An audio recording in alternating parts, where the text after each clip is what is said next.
de la Haute Cour de justice. C'est le président Faustin Archange Touadéra qui a présidé ces 3 audiences de prestation de serment. D'abord, un magistrat a prêté serment pour siéger à la Cour constitutionnelle. 6 autres l'ont fait pour intégrer la Haute Cour de justice et un autre magistrat a prêté serment pour compléter le nombre des juges de la Cour des comptes. Françoise Doningué, désormais assermentée, promet de travailler avec détermination à la Haute Cour de justice.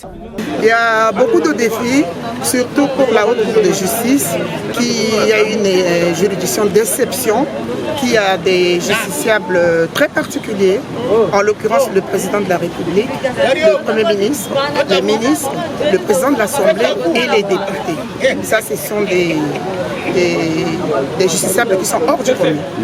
Donc, nous n'avons pas peur. Nous représentons la justice. La dame justice, paraît-il, a les yeux fermés. Nous allons être fermes au cas où il y a des dérapages.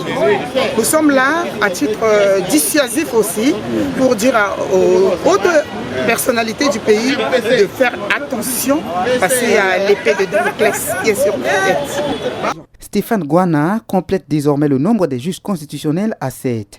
Ma présence au sein de cette cour, c'est pour apporter ma modeste contribution.